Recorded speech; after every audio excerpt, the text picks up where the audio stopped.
It's much more difficult than we realise. So therefore, the ability to always see positive and move forward must have been built into his psyche.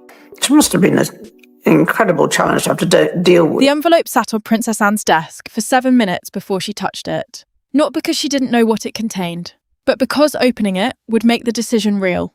Inside was Meghan's handwriting. 3 pages, 1 final ask, and the one word Anne would have to write back would end this, forever. But what almost no one knows is that this rejection didn't start with a letter.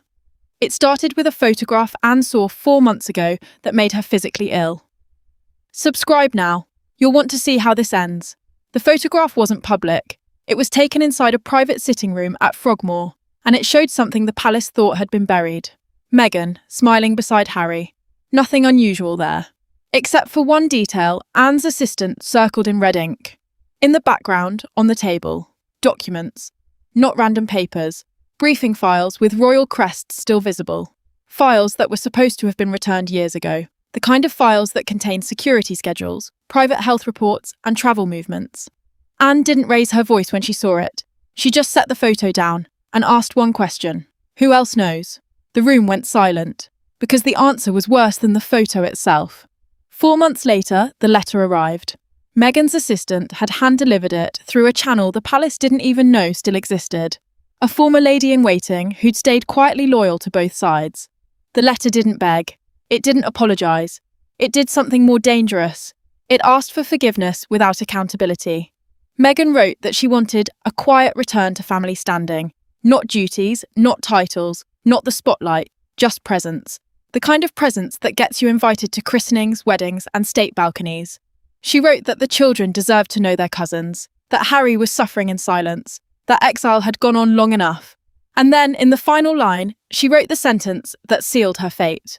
I've stayed silent to protect the family. I'm asking the family to protect me now.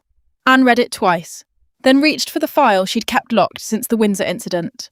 6 months earlier, there had been an attempt at reconciliation. A private dinner. No press, no public promises, just family. Charles had suggested it. William had reluctantly agreed. Anne had warned against it. Meghan arrived composed, gracious even. For the first 90 minutes, it felt almost normal. Then Catherine excused herself early. Migraine, she said. But Anne saw her face, and Anne knew. 20 minutes later, staff found Catherine in a bathroom, shaking. Not crying, shaking. When Anne asked what happened, Catherine wouldn't say at first. Then, finally, she asked me if I'd finally forgiven her for the bridesmaid dress story, in front of everyone, like it was a joke. The dress story had haunted Catherine for years, a media frenzy that painted her as a bully when the truth was far more complicated. Meghan had known that, and she'd weaponised it at a reconciliation dinner. Anne's jaw tightened. She walked back into the dining room and told Meghan very quietly that the evening was over. Meghan looked genuinely confused. Did I say something wrong? Anne didn't answer. She just escorted her to the car. That night, Anne made a note in her private journal. She doesn't want reconciliation. She wants surrender. When Meghan's letter arrived months later, Anne already knew her answer. But this wasn't her decision alone. She went to Charles first. The king read the letter in his study, alone, for nearly 20 minutes. When Anne returned, she found him staring out the window. She's my son's wife, he said quietly. She was your son's wife in all but law, Anne corrected. Now she's a risk. Charles turned. You sound like you've already decided. I sound like someone who remembers Windsor. Do you? Charles's silence was answer enough. But Anne needed more than silence. She needed William. William listened to Anne's summary without interrupting. When she finished, he asked one question. What does Catherine want? Anne hesitated. Catherine wants peace.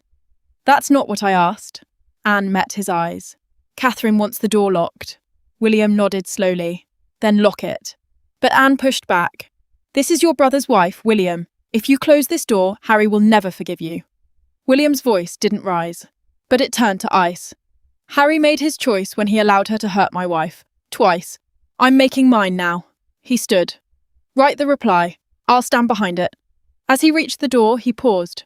And Anne, don't make it kind. Kind leaves room for hope. Anne sat alone in her private office. The letter Meghan sent lay open on the left. A blank sheet of palace stationery sat on the right. She could have had a secretary draft it. She could have softened it with legal language. But Anne knew this needed to be personal, not cruel, but final. She wrote, "Your letter has been received and considered with the seriousness it deserves. After consultation with His Majesty and senior members of the family, it has been determined that the considerations you raise cannot be accommodated at this time or in the foreseeable future. This decision is not made lightly, but it is made with full awareness of past events that cannot be ignored.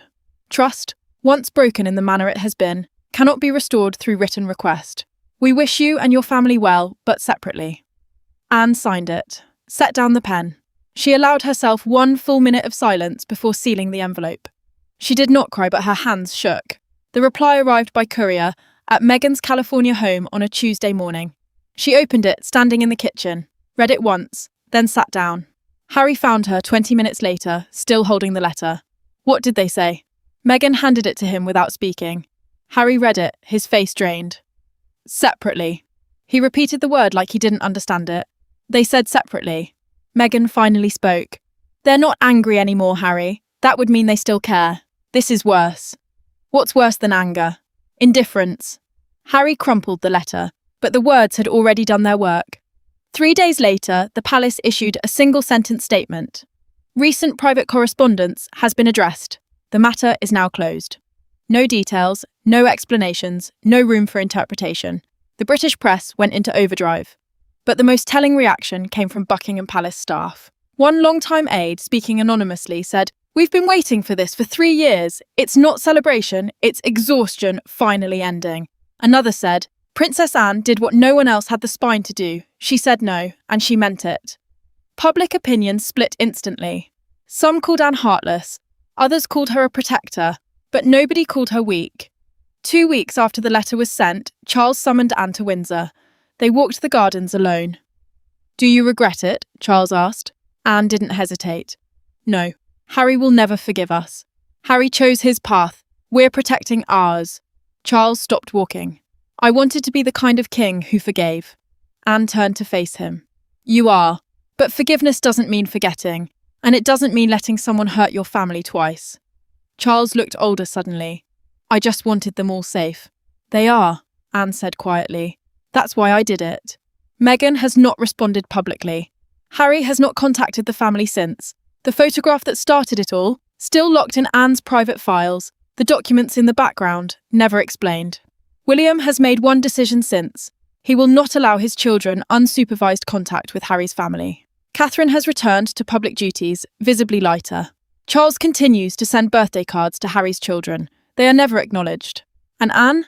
She sleeps soundly, not because she feels no pain, but because she knows she protected the people who stayed.